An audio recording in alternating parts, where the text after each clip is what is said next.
Nepo கிட்ட ஒன்று வரும் காலையில் துபாயிலேருந்து கிளம்பி அவர் ஏதோ துபாயில் போய் தமிழ்நாட்டில் ஒரு தியாகம் பண்ணுறதுக்காக அங்கே உண்ணாவிரதம் போன மாதிரியும் அங்கேருந்து இந்த மக்களுக்கு ஓடி வந்த மாதிரியும் வந்துட்டு ஒரு மணி நேரம் கூட ஹாஸ்பிட்டல் இல்லை. நமக்கு அந்த ரைட்ஸ் இருந்துச்சா, நமக்கு அந்த அதிகாரம் இருந்தால் அந்த மக்களோட கடைசி நிமிஷம் வரைக்கும் நம்ம இருந்திருப்போம். அப்படி ஒரு மணி நேரம் வந்துட்டு கடைசியில் ஒரு பேட்டி, ஏங்க இந்த தப்புலாம் பண்ண தாவேக தலைவரை பார்த்து கொஸ்டின் கேளுங்க. ஆனால் நீங்கள் இதில் மகேஷ் பொய்யாமொழி மட்டும் பார்த்துருப்பீங்க. இன்னொரு நெப்போ கிட்ட ஒன்று வரும் காலையில் துபாயிலேருந்து கிளம்பி அவர் ஏதோ துபாயில் போய் தமிழ்நாட்டில் ஒரு தியாகம் பண்ணுறதுக்காக அங்கே உண்ணாவிரதம் போன மாதிரியும் அங்கேருந்து இந்த மக்களுக்கு ஓடி வந்த மாதிரியும் வந்துட்டு ஒரு மணி நேரம் கூட ஹாஸ்பிட்டல் இல்லை. அந்த மக்களோட நமக்கு அந்த ரைட்ஸ் இருந்துச்சா, நமக்கு அந்த அதிகாரம் இருந்தால் அந்த மக்களோட கடைசி நிமிஷம் வரைக்கும் நம்ம இருந்திருப்போம்.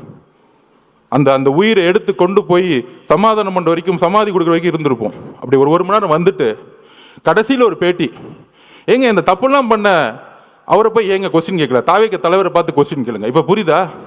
பாவம் முதலமைச்சருக்கு உடம்பு சரியில்லை, அவருக்கு என்ன நடக்குதுன்னே தெரியாது. ஒரு பேப்பர் கொடுத்தா படிப்பார். சட்டசபையில் பாருங்க, எதிர்கட்சி தலைவர் 2 மணி நேரம் பேசுவார். ஆனால் எதிர்கட்சி தலைவர் பேசுறதை காமிக்கவே மாட்டாங்க வீடியோவில்.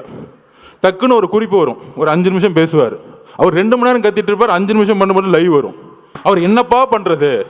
இஸ்லாமிய சமூகமும் சரி, கிறிஸ்தவ சமூகமும் சரி, பெண்களும் சரி, இளைஞர்களும் சரி, அவர் பிரச்சாரம் போகும்போது எல்லா கூட்டமாக வராது. அது எப்படி நிப்பாட்டுறது?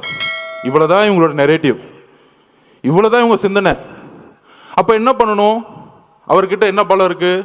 பெரிய பொருளாதார பலம் இருக்கா? இல்லை. சரி, இவர் மிரட்ட முடியுமா? உன் குடும்பத்தை அதை பண்ணிடுவேன் இதை பண்ணிடுவேன், மிரட்ட முடியாது. பெரிய பெரிய நடிகர்கள்லாம் இன்னைக்கு மிரட்டி ரெட் ஜெயினில் சைன் போர்டு வச்சுட்டாங்க. உங்களுக்கு யாருன்னு தெரியும், அவங்க பேரை சொல்ல வேணாம். அவங்க இப்போ நமக்கு எதிராக பேசிக்கிட்டு இருக்காங்க.